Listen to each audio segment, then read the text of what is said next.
Crystal's sangria splashed across my cream silk dress like a crimson accusation, and her words hit even harder. "Now you look as cheap as you are." I just smiled, walked over to the bride, and whispered something in her ear that made her face go white as her wedding gown.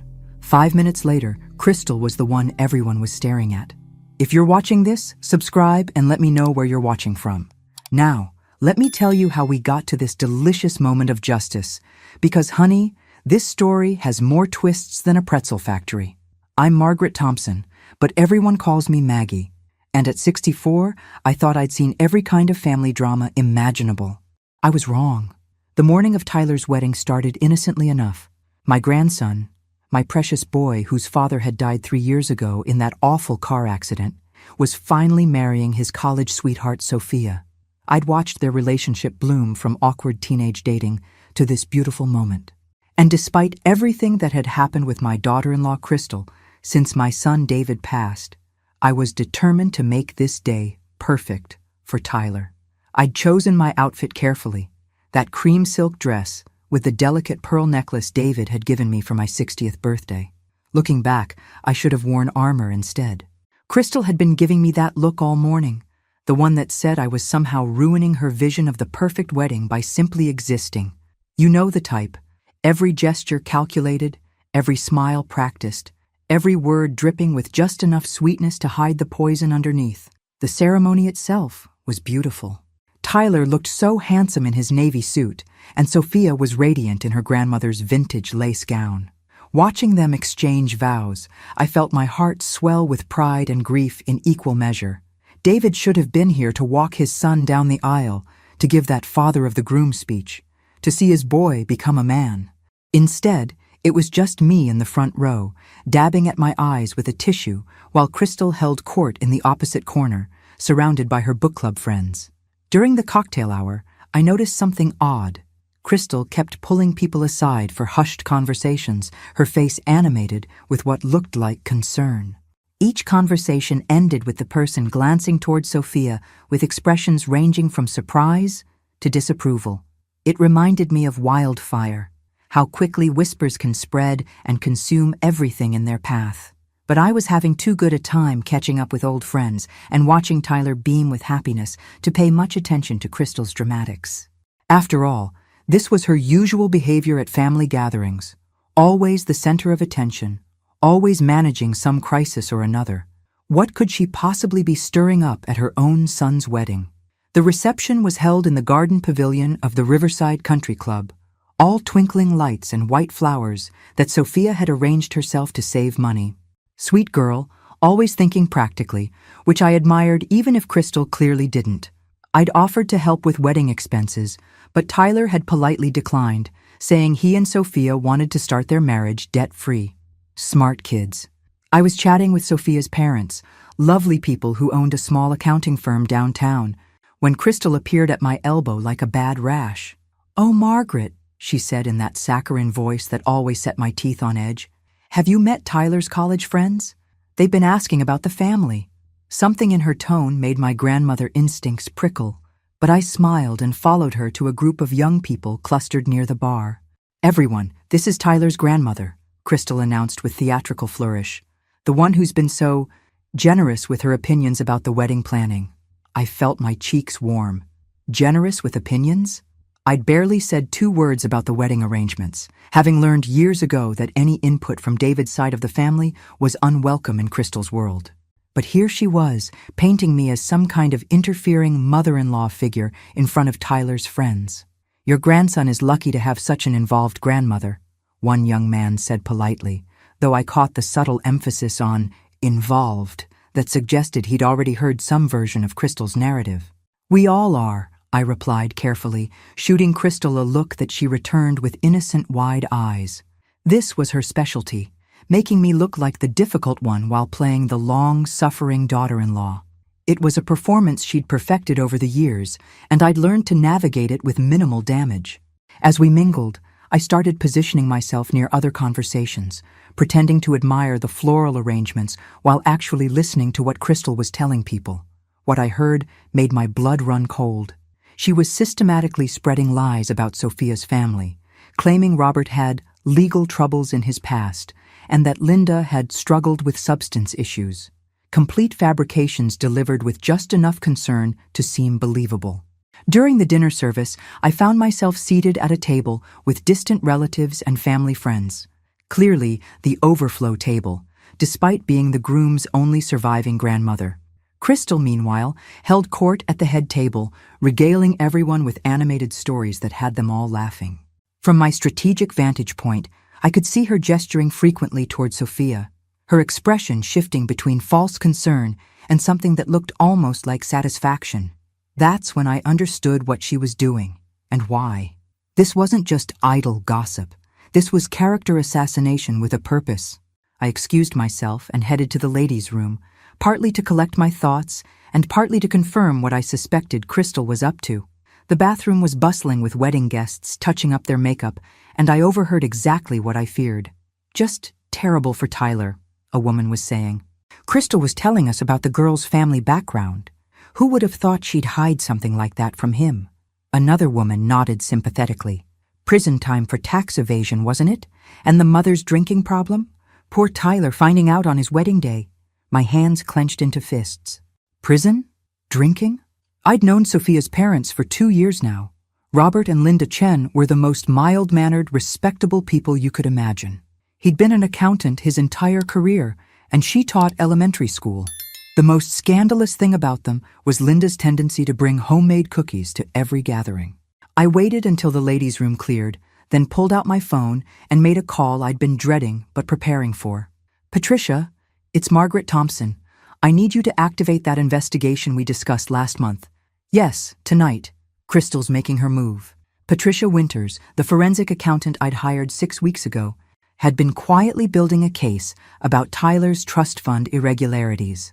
As the original co-trustee when David died, I'd maintained oversight rights that Crystal had conveniently forgotten to mention. When I'd started noticing discrepancies in the quarterly reports, I'd decided to dig deeper. Returning to the reception, I watched Crystal with new eyes. Every conversation, every concerned expression, every sympathetic headshake was part of an elaborate performance designed to plant seeds of doubt about Sophia in the minds of everyone present. But I knew the real reason behind this character assassination. The trust fund. Tyler's inheritance from his father, worth nearly $600,000, would transfer to joint ownership with his spouse upon marriage. Crystal had been living quite comfortably off the management fees and some creative accounting that I was now documenting. She couldn't afford to lose control of that money to some nobody from a modest family. As the dinner courses were served, I noticed Crystal becoming more animated, more reckless with her storytelling. She was clearly building toward something bigger, some grand finale that would cement her narrative about Sophia being unworthy of the Patterson family name. That's when Tyler stood up to give his groom's speech, and Crystal saw her perfect opportunity. She rose from her seat at the head table, glass of sangria in hand, and began making her way across the pavilion toward me. Her face was flushed with wine and triumph, and I could see she was ready to make her final move. "Margaret!" she called out loudly enough for nearby tables to hear. "I just want to thank you for being so understanding about everything we've learned tonight." I stood up slowly, smoothing my cream silk dress, and smiled. "Of course, Crystal. What specifically are you referring to?" Crystal's smile was sharp as a blade as she approached my table, her sangria glass held like a weapon. Several nearby conversations had paused, sensing drama in the air. "Oh, you know," Crystal said with false sweetness, "about Sophia's family situation. I'm sure it must be difficult for you, learning about the criminal background and all." She gestured vaguely toward the head table where Sophia sat, looking confused by the sudden attention. "Criminal background?" I repeated loudly enough for the surrounding tables to hear clearly. "That's a very serious accusation, Crystal. Are you saying you have documentation of criminal activity?" Crystal's smile faltered slightly, but she pressed on. "Well, not documentation exactly, but Tyler deserves to know what kind of family he's marrying into. Some of us have been doing our research." "Research," I repeated thoughtfully. "How thorough of you. And what exactly did this research reveal?" Crystal straightened her shoulders, clearly deciding that offense was her best defense. "Robert Chen has a history of tax problems with the IRS, and Linda has struggled with alcohol addiction for years. The family has significant debt and financial instability." She paused for effect. "I thought Tyler should know before it's too late." The silence that followed was deafening. Tyler had stopped mid-sentence in his speech, staring at his stepmother with growing alarm. Sophia's face had gone pale, while her parents looked like they'd been slapped. "That's fascinating," I said calmly, "because the Robert Chen I know just completed pro bono tax preparation for 50 low-income families last year and has never had so much as a late filing. And Linda Chen has been the designated driver for her book club for 15 years because she doesn't drink alcohol at all." Crystal's face flushed red. "You're defending them because you don't want to admit you were fooled too. People like that are very good at hiding their problems." "People like what, Crystal?" "People who marry for money," she snapped, her composure finally cracking. "Gold diggers who target wealthy families and then disappear with everything they can get their hands on." That's when she made her fatal mistake. In her anger and frustration, Crystal drew back her arm and threw her sangria directly at my cream silk dress. The red liquid splashed across the delicate fabric like blood, and her voice carried clearly across the silent pavilion. "Now you look as cheap as you are defending these fortune hunters." The entire reception went dead silent. Even the catering staff froze in place. Crystal stood there breathing heavily, sangria dripping from her now empty glass, clearly realizing she'd just crossed a line she couldn't uncross.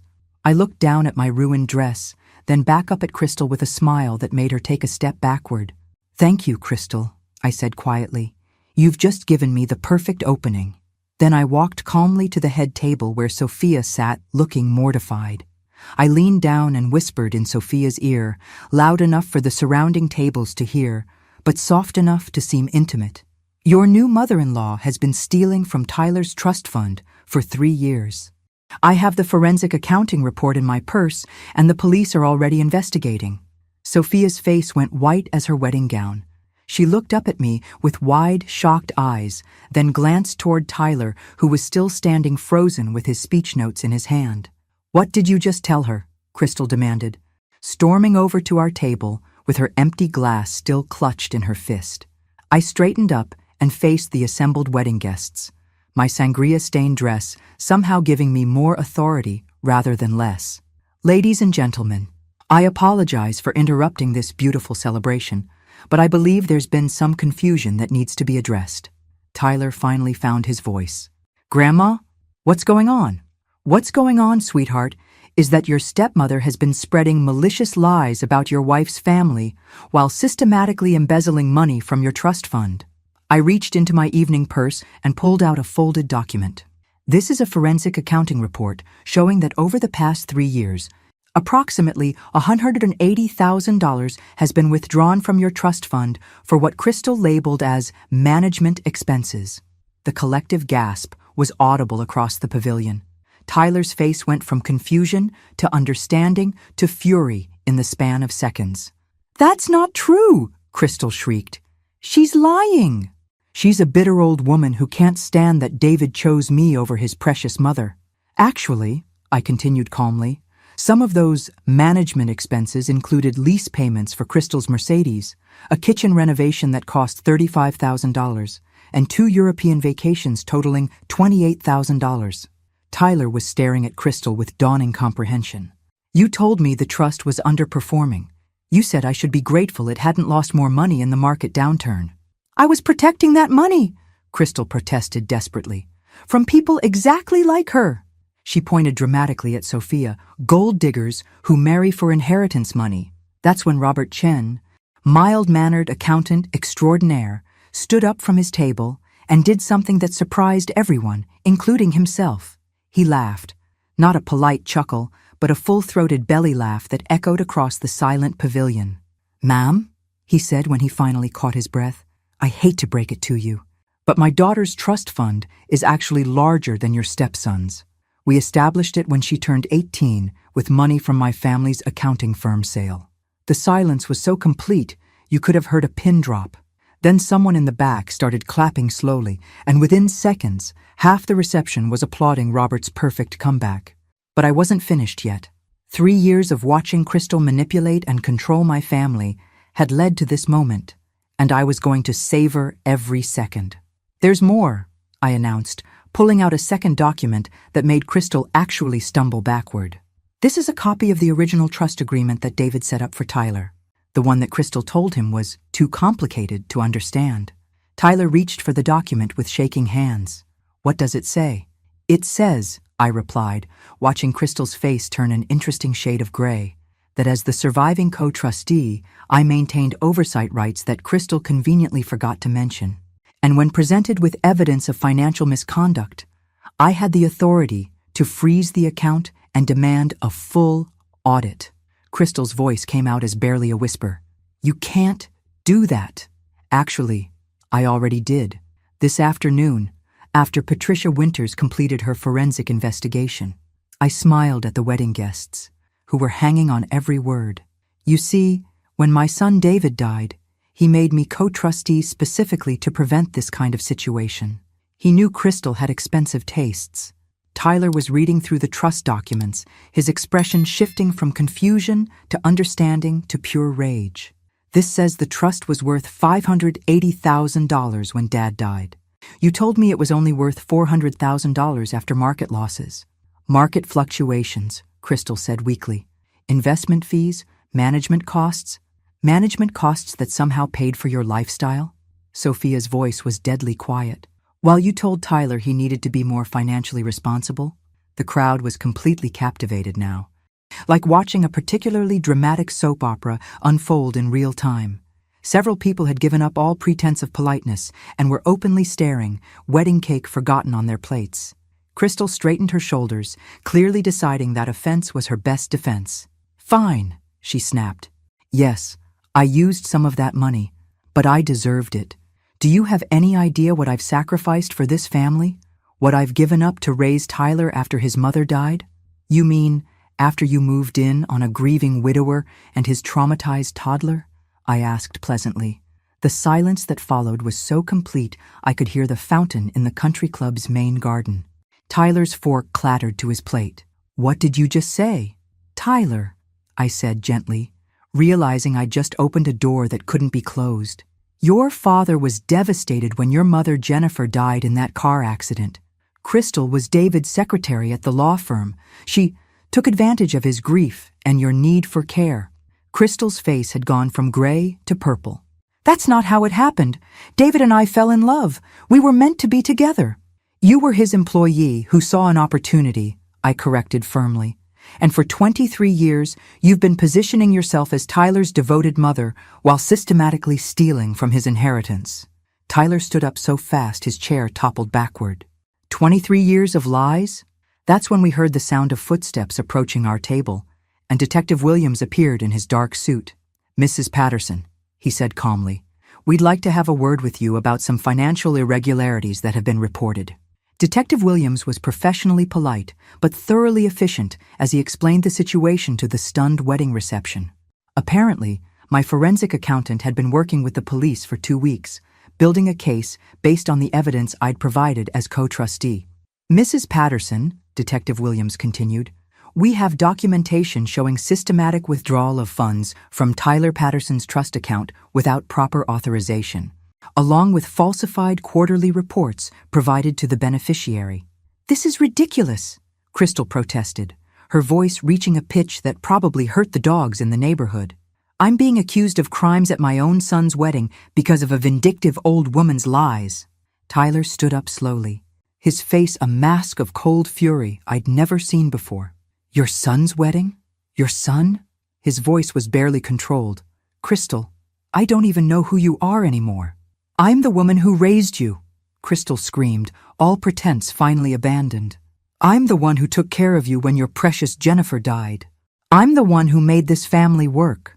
"You're the one who saw an opportunity and took it," Tyler replied quietly, "and you've been taking ever since." Detective Williams stepped forward. "Ma'am, we also have evidence of credit cards opened in Tyler's name without his knowledge, and a second mortgage taken against property that wasn't legally yours to mortgage." The wedding guests were no longer pretending to eat. Phones were definitely out now, though whether for recording or texting emergency updates to people who'd missed the show, I couldn't tell. Crystal's book club friends had quietly started gathering their purses, clearly wanting to distance themselves from the explosion. "That property should have been mine anyway," Crystal snapped, her control completely gone. "David would have left me everything if he'd had time to update his will properly." "Actually," I said, pulling out yet another document, "David did update his will. 6 months before he died, he left the house to Tyler, with the understanding that you could live there until Tyler married, at which point you were supposed to move out and transfer full ownership to him." Tyler's jaw dropped. "The house is mine?" "Has been for 3 years. Crystal's been collecting rental income from the tenant in the apartment above the garage, money that legally belongs to you." That's when Crystal made her most desperate play yet. She turned to the assembled wedding guests, with tears streaming down her face. "Please," she said, her voice breaking with calculated emotion. "You have to understand. I loved David so much. I've dedicated my entire adult life to his family. Tyler is like my own son. Everything I did was to protect him from people who would use him for his money." She pointed dramatically at Sophia. "People exactly like her family, who saw a trust fund and a wealthy family name and decided to cash in."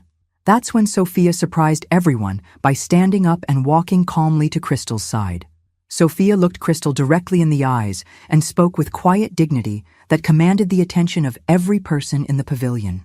"Mrs. Patterson," she said, her voice clear and steady, "I want you to know something. Tyler and I don't need his trust fund. We both have good jobs, we're debt-free, and we've saved enough to buy our own home." She paused, letting her words sink into the crowd of wedding guests who'd been listening to Crystal's accusations all evening. "But what you've done tonight isn't about money. It's about respect, honesty, and love, things you clearly know nothing about." Sophia's voice grew stronger. "You've spent this entire wedding reception spreading lies about my family, claiming my father was a criminal and my mother was an addict. You've stolen money from Tyler for years while lecturing him about financial responsibility, and you've built your entire relationship with him on deception." Crystal opened her mouth to protest, but Sophia held up a hand. "I'm not finished. You want to talk about people who marry for money? You're the one who moved in on a grieving widower and convinced him you were what his traumatized child needed. You're the one who's been living off money that wasn't yours for 3 years.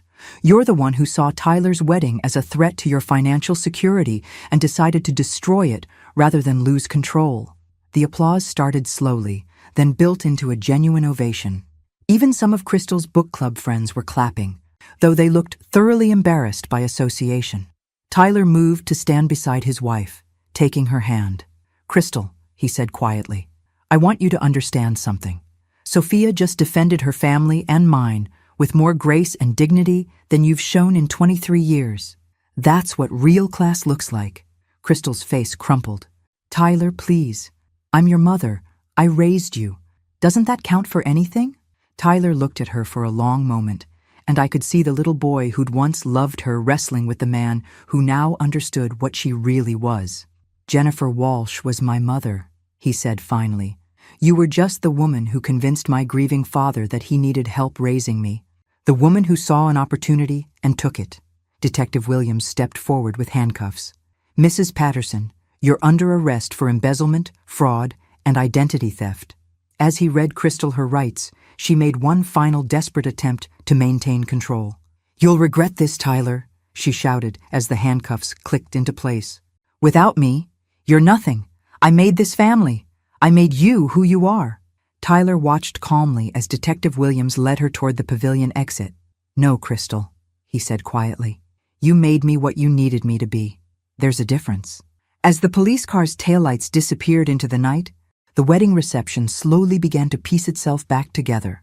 The band, who'd been standing frozen with their instruments for the past hour, tentatively started playing again.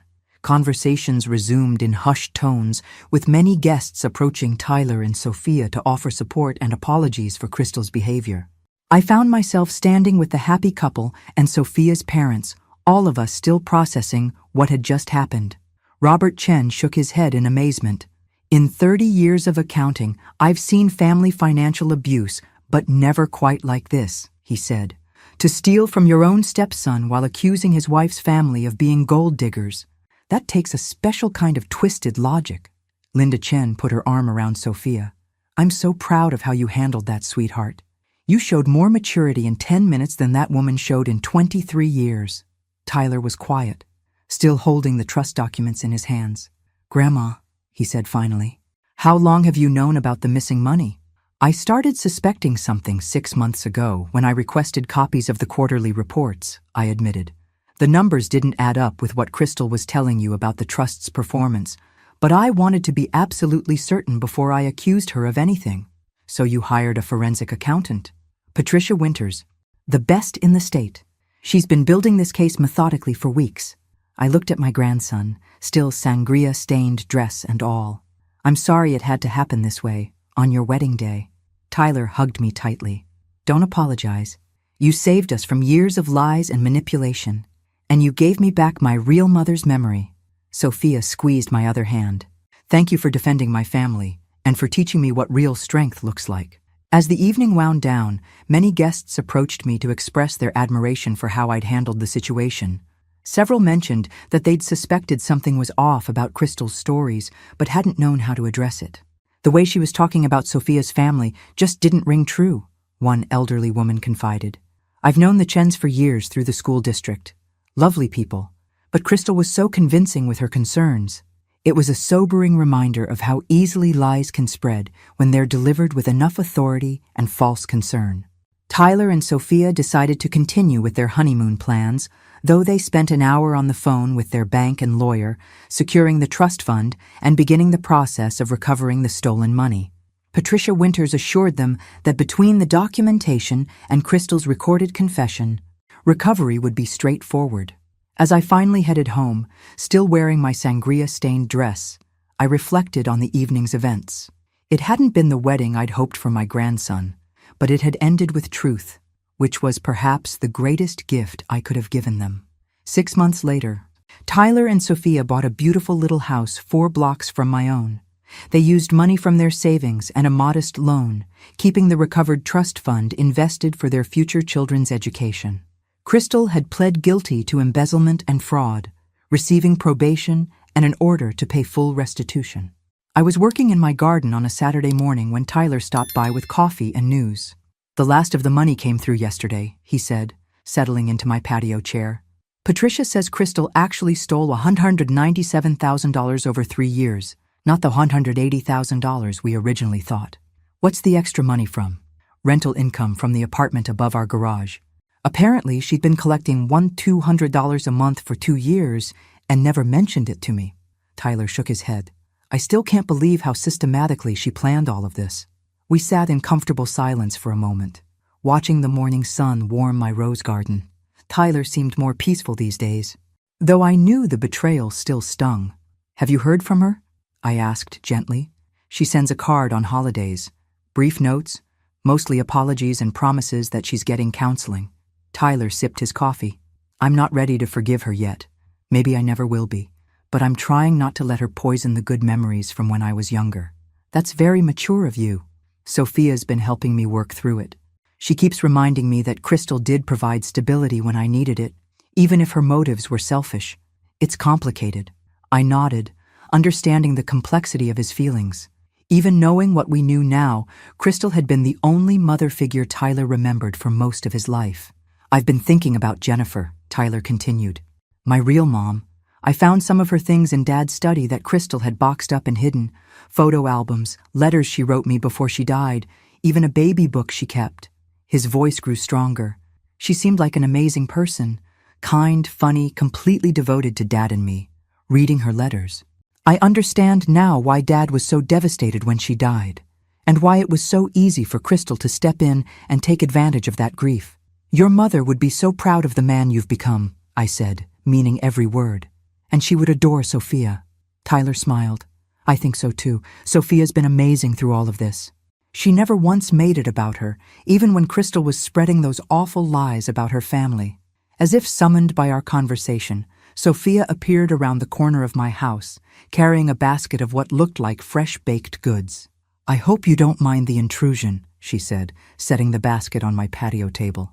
I was experimenting with your apple cinnamon muffin recipe and thought you might like to be my taste tester. This had become our Saturday morning routine. Sophia would bake, Tyler would bring coffee, and we'd spend an hour or two in my garden, talking about everything and nothing. It was the kind of easy family relationship I dreamed of having. A year after the wedding, I received an unexpected phone call that brought the whole Crystal situation full circle. It was Detective Williams, now retired from the police force. "Mrs. Thompson," he said, "I wanted to let you know that Crystal Patterson has requested a meeting with you and Tyler. She's completed her court-ordered counseling and wants to make what she calls a proper amend." I was quiet for a moment, processing this development. What exactly does that mean? She's not asking for forgiveness or reconciliation. According to her counselor, she wants to take full responsibility for her actions and provide some information that might help Tyler understand his father better. Information about David? Apparently she found some letters and documents that belonged to your son. Things about his first marriage and Tyler's early childhood that she'd hidden away. She wants to return them. I called Tyler immediately, and we agreed to meet with Crystal together in Detective Williams' presence at a neutral location. A week later, we found ourselves sitting in a conference room at the community center, facing a woman who looked dramatically different from the polished, controlling Crystal we remembered. She was thinner, quieter, and her expensive clothing had been replaced with simple, modest attire. When she spoke, it was without the manipulative charm that had once defined her. "Tyler," she began, her voice barely above a whisper, "I want to start by saying that nothing I did was your fault. You were a child who needed care and love, and I used that need to justify my own selfish desires." She placed a wooden box on the table between us. "These belong to you.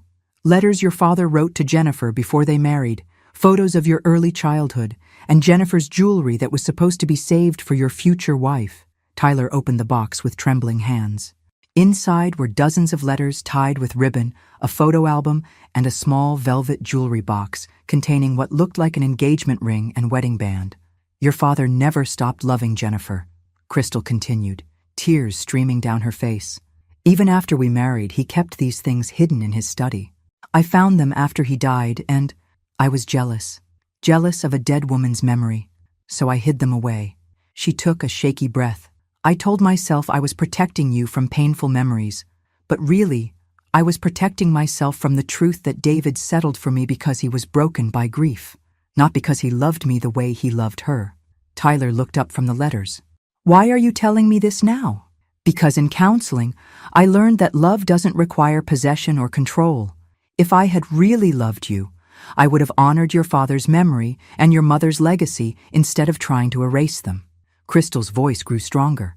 "I would have celebrated your marriage to Sophia instead of trying to destroy it because I was afraid of losing my financial security." She stood up slowly. "I'm not asking for forgiveness, Tyler. I'm just trying to undo as much damage as I can. You deserve to know the truth about your parents' love story, and Sophia deserved to have her wedding day be about joy, not my lies and manipulations." After Crystal left, Tyler and I sat in the community center parking lot, reading through David's letters to Jennifer. They were beautiful, heartfelt expressions of love from a young man who'd found his soulmate. "She was right about one thing," Tyler said finally. "Dad never got over losing Mom. These letters, they show a man who was completely devoted to Jennifer. I can see why it was so easy for Crystal to step into that void." He closed the letter he'd been reading. "I'm glad she finally told the truth, even if it took a year and court-ordered therapy to get there." "What will you do now?" I asked. Tyler was quiet for a long moment. "I'm going to take these letters home and share them with Sophia. I want her to know about the kind of love my parents had, because that's the kind of love I want us to have, too." He looked at me with eyes that reminded me so much of David at that age. "And I'm going to make sure our children know the truth about their grandmother Jennifer, not the lies Crystal told, but the reality of who she was." As we drove home, I reflected on the strange journey we'd all taken. Crystal's wedding day destruction had ultimately led to truth, healing, and a stronger family bond than we'd ever had before.